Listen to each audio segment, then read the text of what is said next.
Vivimos en un mundo de moléculas que interactúan con otras moléculas en reacciones químicas. ¿Qué es lo que origina estas reacciones? ¿Por qué algunas son más veloces que otras? La velocidad de una reacción resulta crítica, ya sea que nos ocupemos de la construcción, de fabricación de vinos o preparación de alimentos.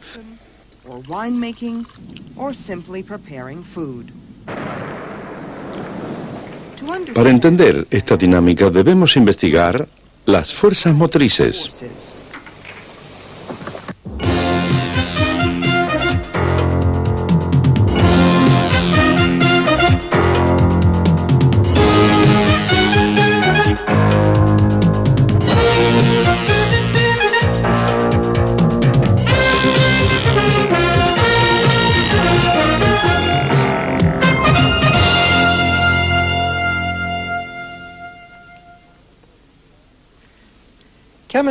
La química no es solo un conjunto de recipientes sobre un estante. Eso sería aburridísimo.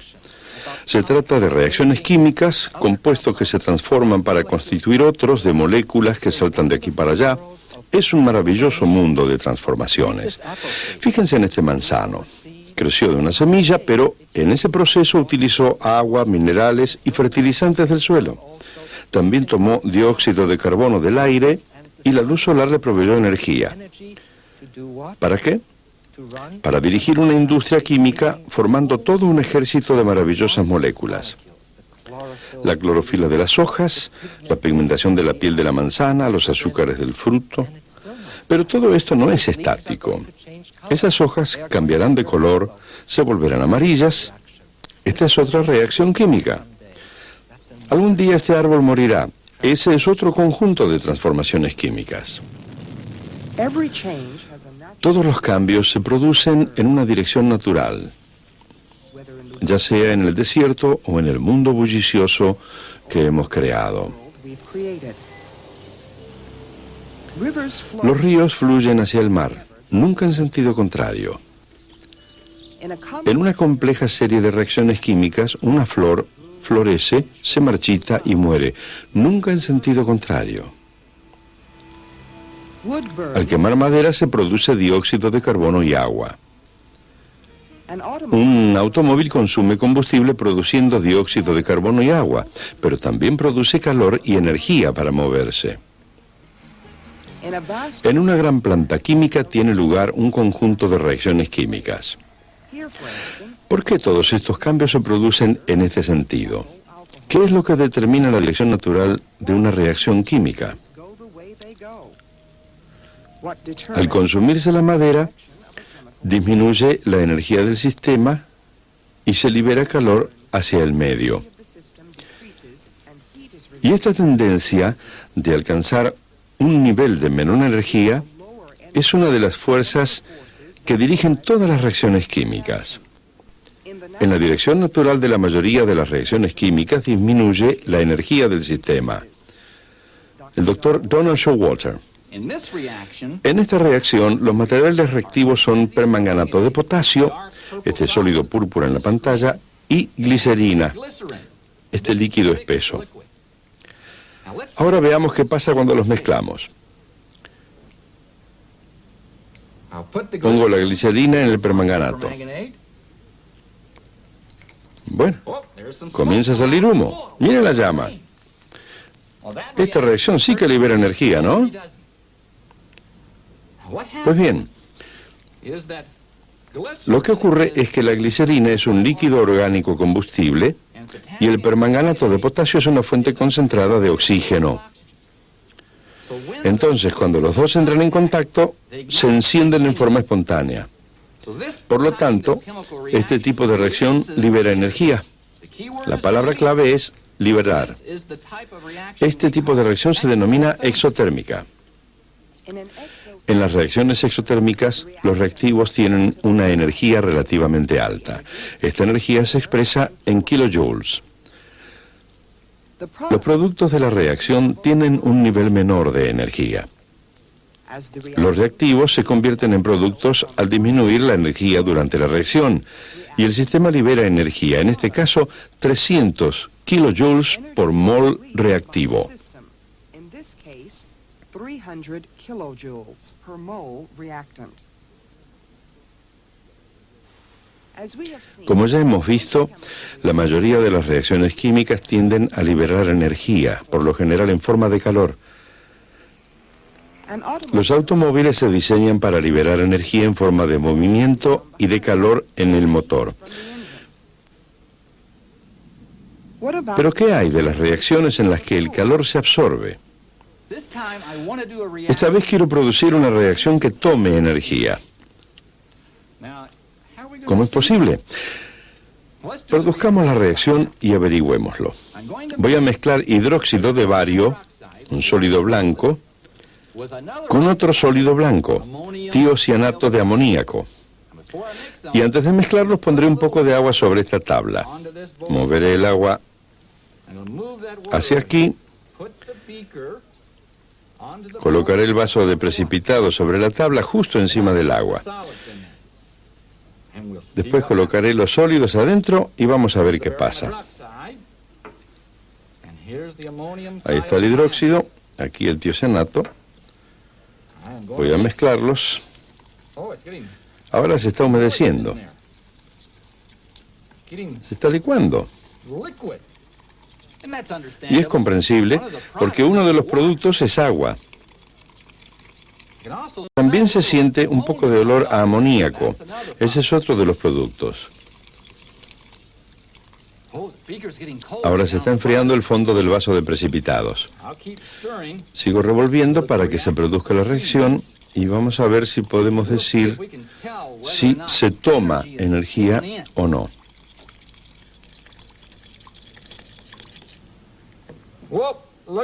Miren esto. El vaso de precipitado se ha pegado a la tabla por efecto del frío. Este es un ejemplo de una reacción química endotérmica, una que toma energía.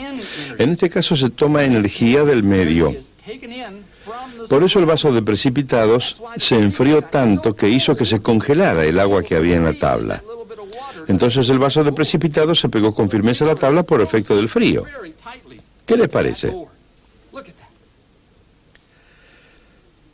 En las reacciones endotérmicas, los reactivos tienen una energía relativamente baja. Los productos tienen un nivel mayor de energía. Los reactivos se convierten en productos al aumentar la energía durante la reacción. En este proceso se absorbe energía, en este caso 400 kilojoules por mol reactivo.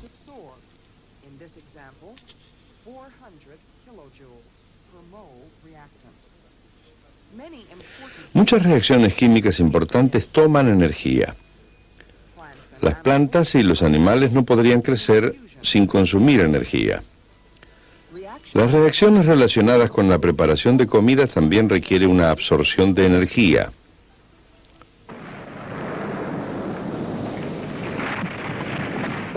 Pero una variación de energía no es todo.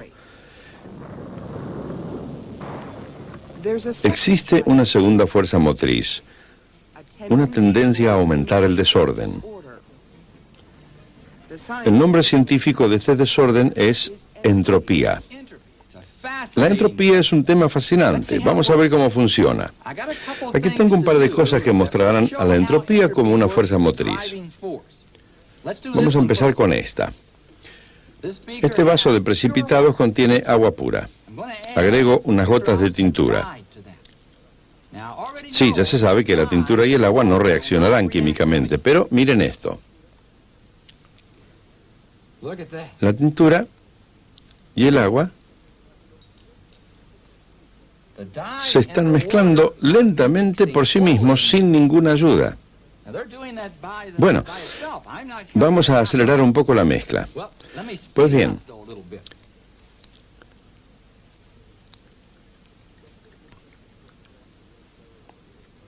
cualquier mezcla se encuentra en un estado de mayor desorden que en el estado original de sus materiales. ¿Ustedes creen que podremos devolverlos a sus recipientes originales?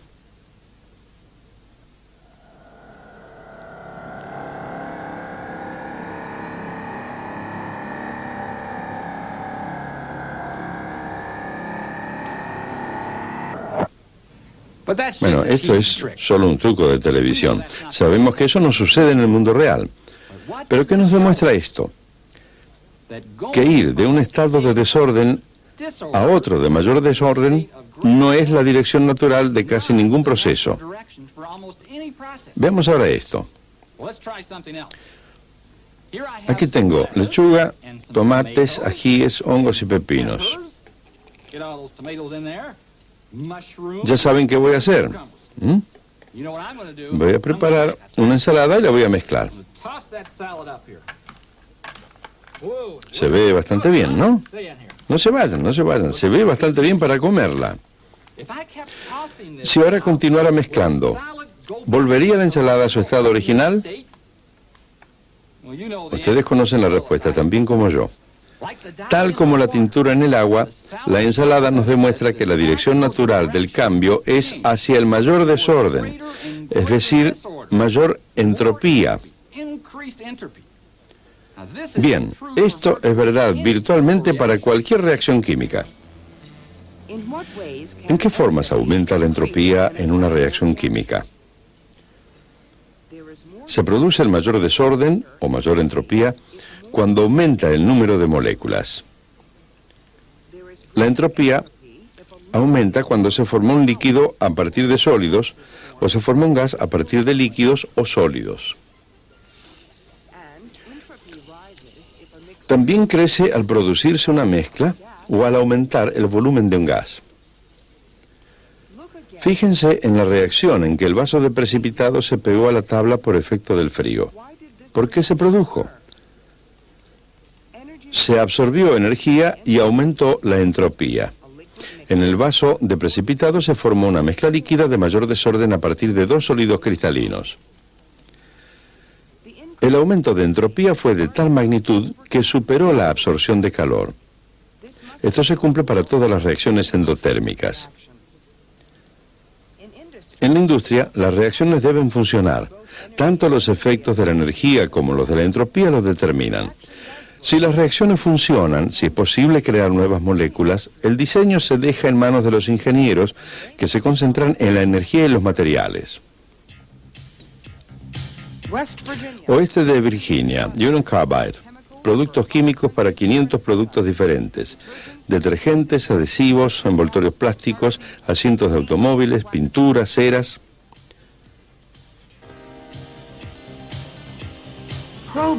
Si investigan la estructura de las cañerías y las torres, hallarán algo más que un flujo de materiales. Hay un flujo de energía. Energía. Cualquiera sean los resultados de las reacciones químicas, los ingenieros deben conservarla. Por lo general, las reacciones son exotérmicas, expiden energía calórica. El objetivo de los diseñadores de plantas es reutilizar esa energía para minimizar la pérdida de toda la planta. Entonces transportan el vapor a través de los caños rojos que se ven en este modelo a escala, y fuera de la planta el vapor circula de un punto a otro, de una reacción a otra.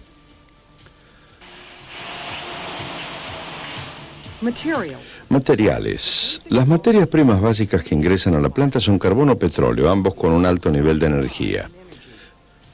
Primero se produce el gas etano y luego, por agregado selectivo de oxígeno al etano, obtenemos una variedad de productos químicos industriales. La planta se construye de modo tal que cada producto en la cadena de reacciones tenga sucesivamente niveles de menor energía. El etano está en la cúspide de la escala energética. A partir de él se produce el alcohol etílico. Bajo de este se encuentra el etilenglicol utilizado en anticongelantes y adhesivos. En el nivel inferior siguiente de la escala se produce el ácido acético para polímeros como los vinilos y el rayón. Y al final de la escala energética se hallan dióxido de carbono y el agua. Entonces, el éxito de una reacción depende del balance de energía y de la entropía del reactivo y el producto. Pero podemos ceder una cosa para conseguir otra. Por ejemplo, a los seres humanos les gusta tener sus cosas ordenadas, nos gusta construir. ¿Se puede construir tal ordenamiento, tal derrota de la entropía de nuestro medio? Sí, es posible, entregando energía.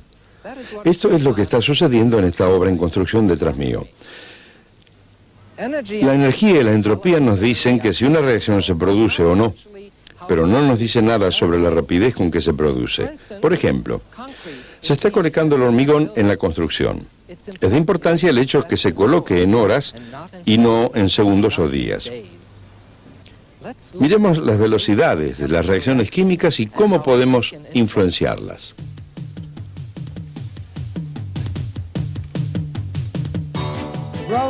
Caminos, diques, puentes, iglesias, casas y oficinas. La química se encuentra en todo ese hormigón. Transportada en cilindros, la mezcla de agua, cemento y grava no se transforma en hormigón hasta que se coloca en el emplazamiento. Una vez en el lugar, se deja reaccionar lentamente. El agua y el cemento reaccionan produciendo puentes microscópicos de silicato de calcio con la grava. Si el armazón de madera no se deja durante el tiempo necesario para que se complete la reacción, las consecuencias pueden ser desastrosas.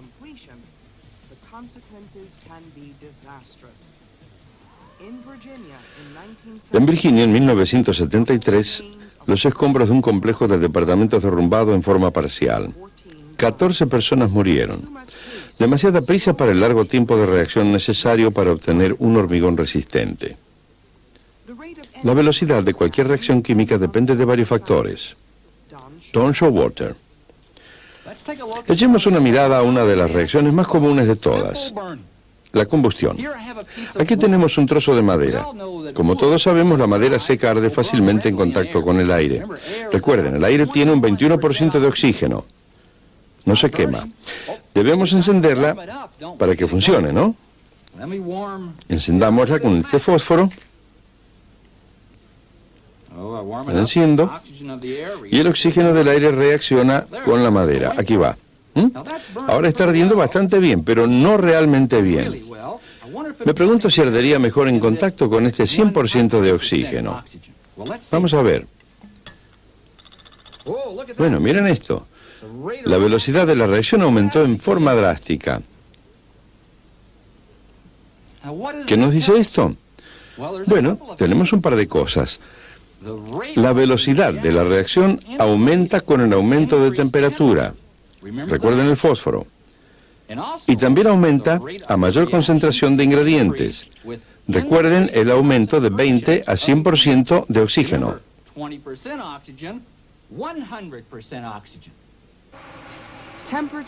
Temperatura y concentración. ¿Hay otra forma general de acelerar la velocidad de la reacción? Sí la hay, y se emplea en la mayoría de las reacciones en la industria química. Tiene que ver con el uso de sustancias denominadas catalizadores. Aquí tenemos este polvo blanco, tartrato de potasio, unos 30 gramos. Mi objetivo es disolverlo en este agua destilada caliente. El agua está a unos 70 grados centígrados. Es una gran molécula. Voy a llevar a cabo una reacción química en la que voy a debilitar esta gran molécula, degradarla. Lo haré agregando peróxido de hidrógeno, una solución bastante fuerte, 30% de peróxido de hidrógeno. Si reacciona, podrán ver el dióxido de carbono que se despide en forma de burbujas. Vamos a ver si sucede. Lo ponemos aquí. Bueno, no hay muchas burbujas. Aunque lo caliente, sabiendo que el calor aumenta la velocidad de la reacción, el proceso no se acelera. ¿Qué podemos hacer?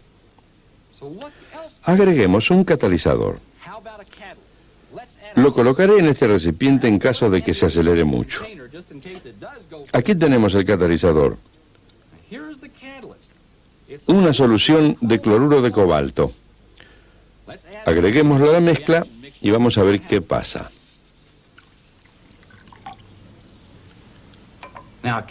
Los catalizadores aceleran las reacciones químicas. Y vean lo que sucede. Se están despidiendo las burbujas de dióxido de carbono. Pero otra estipulación para el uso de un catalizador es que debe ser lo mismo al comienzo que al final. Fíjense en la velocidad de la reacción. Se ha vuelto verde, en consecuencia el catalizador está tomando parte en la reacción. Vean el vapor que se despide. Entonces, si se trata de un verdadero catalizador, ¿qué sucedería? Debería ser lo mismo al final que al comienzo. ¿Qué es un catalizador? Es una sustancia aceleradora de reacciones químicas, pero al final de la reacción debe ser lo mismo que lo era al principio. Los catalizadores biológicos, denominados enzimas, están presentes en la levadura, ingrediente esencial para el proceso de fermentación en la fabricación de vinos. Es uno de los temas de químicos gastronómicos como el Dr. Theodore Labuza. La producción de vinos a partir de las uvas es un proceso de fermentación. En este caso tomamos el jugo de las uvas, que tiene azúcares, y le agregamos levadura. En los viejos tiempos no se agregaba levadura porque no se conocía, pero la propia piel de la uva contiene levadura natural, y en condiciones adecuadas de temperatura, la levadura fermenta y produce alcohol, el cual, de hecho, previene el desarrollo de otros microbios que puedan echarlo a perder. Si esto no se realizara en las condiciones adecuadas, se obtendría algo en verdad horrible que no sería precisamente un buen Cabernet Sauvignon.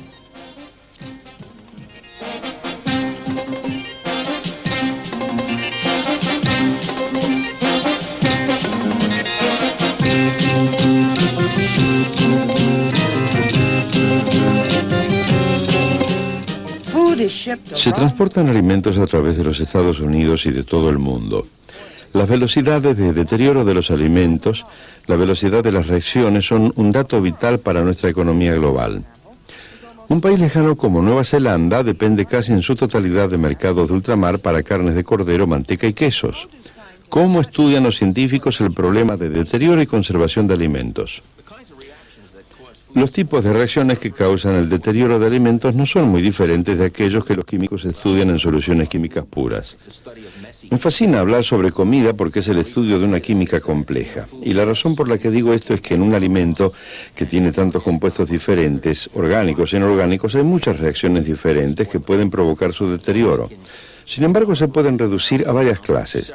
Una de ellas, la reacción catalizada por enzimas. Cuando se muerde una manzana empieza a oscurecerse y esa es una reacción enzimática. Hay reacciones que la vuelven rancia. Por ejemplo, si se dejan por allí papas fritas durante un tiempo, la grasa se vuelve rancia. Las técnicas modernas de preparación de alimentos y refrigeración han reducido el deterioro. No obstante, el consumidor quiere asegurarse que se retardan esas reacciones, que los alimentos estén lo más frescos posible.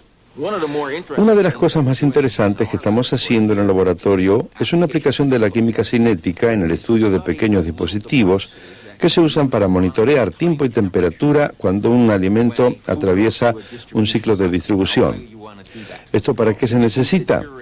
Bueno, como los alimentos se deterioran a una velocidad mayor cuando sube la temperatura y menor cuando baja, si tuviéramos un dispositivo que se pudiera colocar en un envase que indicara la situación de tiempo y temperatura y mostrara una variación de color relacionada con la disminución de calidad del alimento, entonces con solo tomar un envase y mirar el dispositivo sabríamos cuánto tiempo le queda y cuándo consumirlo.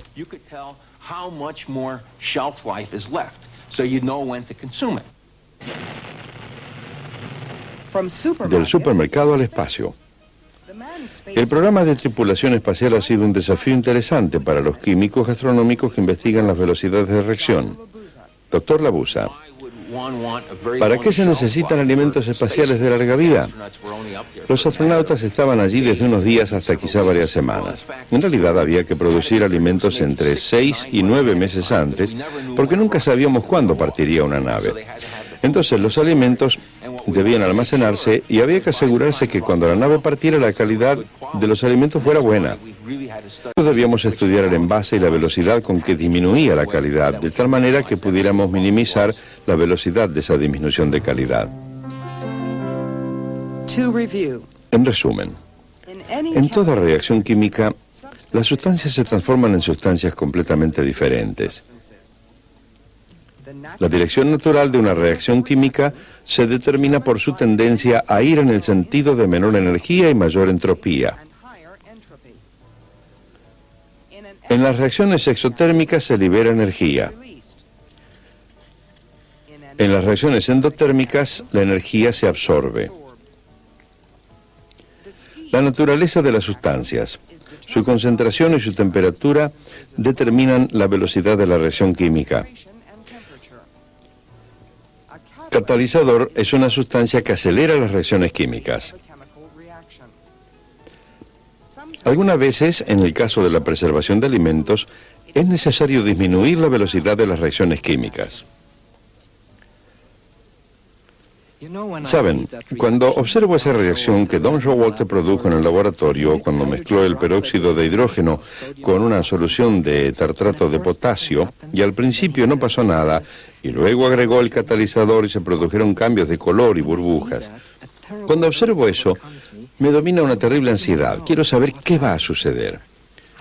No estoy satisfecho con solo ver los colores. Quiero saber qué están haciendo las moléculas, cómo puedo hacerlo, cómo puedo averiguar algo sobre esas cositas. Bueno, esos colores pueden verse a través de un espectrómetro. Esos mensajes anteriores pueden descifrarse. Esos cambios se producen rápido, pero puedo tratar de moverme con rapidez. Puedo tratar de luchar contra la naturaleza y disminuir la velocidad de la reacción enfriándola. Puedo construir un espectrómetro más veloz, con lentitud, con laboriosidad. Puedo construir una imagen de lo que sucede en una reacción química, ya sea de un experimento o de otro, o de las hojas de aquel árbol. La explicación reside en el nivel molecular y eso lo veremos en nuestro próximo programa.